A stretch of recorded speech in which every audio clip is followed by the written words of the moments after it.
Salli ala nabiyyina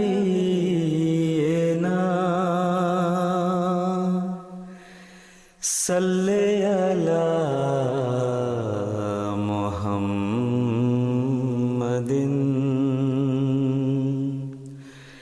Salli ala nabiyyina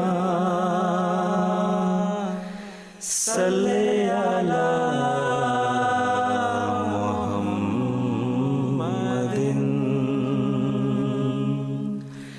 Salli ala habibina Salli ala Muhammadin Salli ala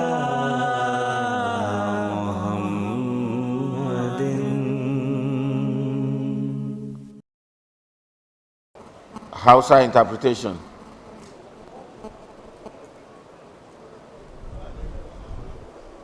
Assalamu alaikum wa rahmatullahi wa barakatuh. Maudu'in da malam ya gabatar shine taqwa, hanyar samun adalci da zaman lafiya. Malam yake cewa zamanin da muke ciki yana cike da matsaloli iri-iri. Wa'annan matsalolin ya shafi zamantakewa wanda ya haifar da matsalar tsaro wanda ke ci gaba da ƙaruwa a koda yaushe.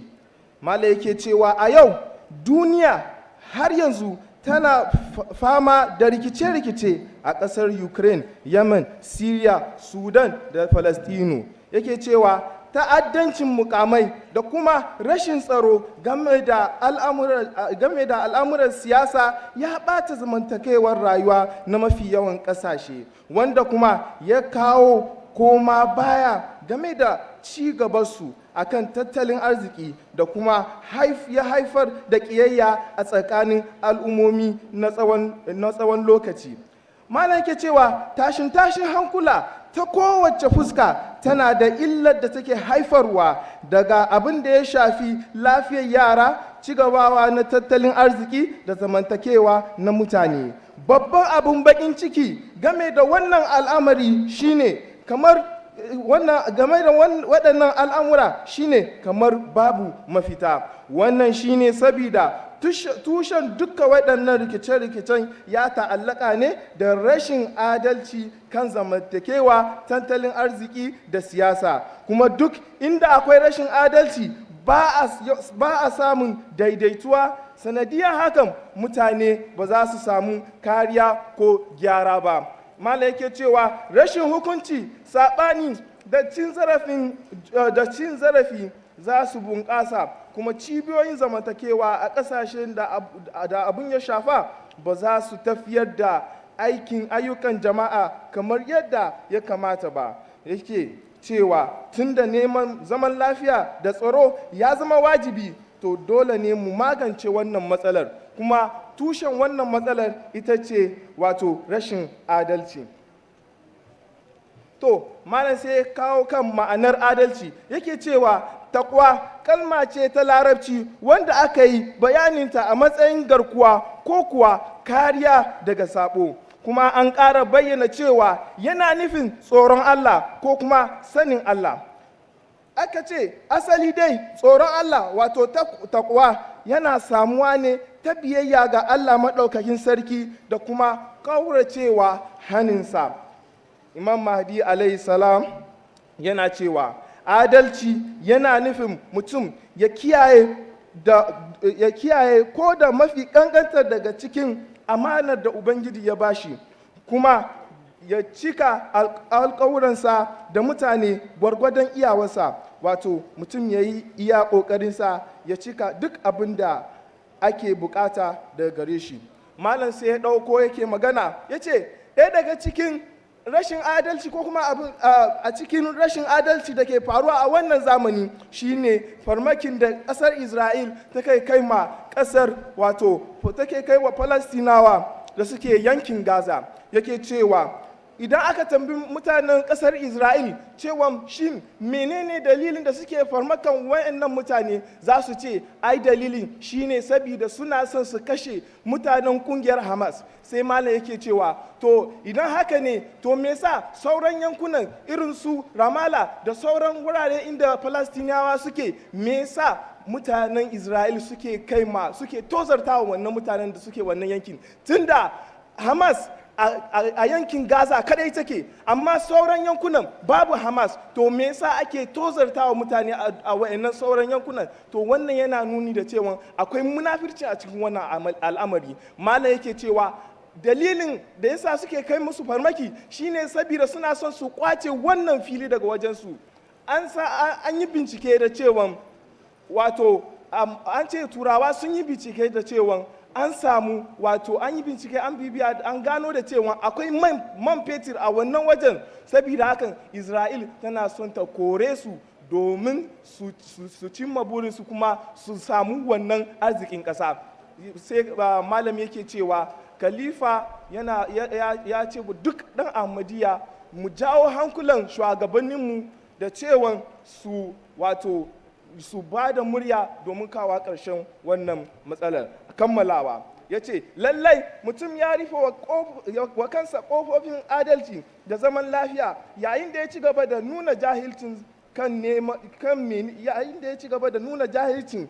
menene manufar rayuwarsa, wanda shine bautar Allah da yin aiki na kwarai. Ya ce masana harkokin siyasa da shugabannin gwamnatoci a ƙasa sun yi ƙoƙari su kafa adalci da zaman lafiya a duniya, amma haƙansu bai cimma ruwa ba. An yi tarurruka na ƙara wa juna sani na ƙasa da ƙasa, duk da hakan ƙofofin zaman lafiya a duniya sun kasance a rufe. Don haka yana da kyau a tambayi me yasa wannan abin ba a cimma burin ba. Gaskiyar magana ita ce dan adam saboda yawan bukatun da kai masa hari bai taɓa mai da hankali akan waɗannan ƙoƙarin ba. Da ƙarshe malam sai yake cewa tambayar da zai taso yanzu shine menene sa'annan sai ba da cewa sai yake cewa mutane masu nazari sun yi bincike su ma da kansu, wayanda ba musulmai ba su ma sun gano da cewa matsalolin da muke fuskanta a duniya, tushen matsalolin shine rashin adalci. Amma sai yake cewa amma wayannan malamai na nazari ba su ba da cikakkiyar warakar wannan matsalar ba. Sai yake cewa menene yanzu warakar wannan matsalolin da muke fuskanta? Sai yake cewa amsar shine samun adalci da daidaito abu ne mai sauki, amma yana buƙatar ƙuduri na musamman da sadaukarwa. Kawai a takaice mabuɗin da zai iya buɗe ƙofa ga adalci da zaman lafiya shine takwa.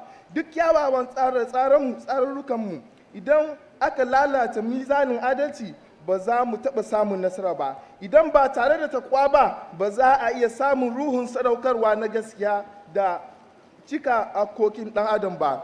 Zai ba ku sha'awar sanin cewa bayan yaƙin duniya na biyu an kafa majalisar ɗinkin duniya tare da hukumomi masu yawa, amma duk a saninmu ne cewa wa'annan cibiya ta gaza ta kawo mana ci gaba, kuma dalilin haka shine rashin takwa. Alkur'ani mai girma yana buɗe ƙofofin zaman lafiya a duniya da mabuɗi ɗaya tak. Wannan mabuɗin shine adalci da uwantaka da juna. Allah yana cewa ya ku mutane, hakika mun halice ku daga namiji da mace kuma mun sanya ku ƙabiloli domin gane juna. Hakika mafificinku a wajen Allah shine wanda yake da takwa. Hakika Allah masani ne game da abubuwan da kuke aikatawa. Adalci da zaman lafiya a duniya ba za su kasance ba har sai mutanen duniya ga baki daya sun ɗauki juna a matsayin 'ya'ya daga iyaye daya, kuma kenan 'yan uwa. Kuma mu sani cewa babu wata al'umma da tafi wata. Farare ba su fi bakar fata ba, balarabe bai fi wanda ba balarabe ba.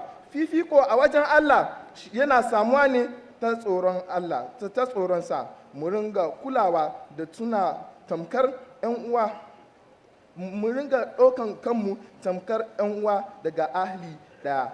Assalamu alaikum wa rahmatullahi wa barakatuh.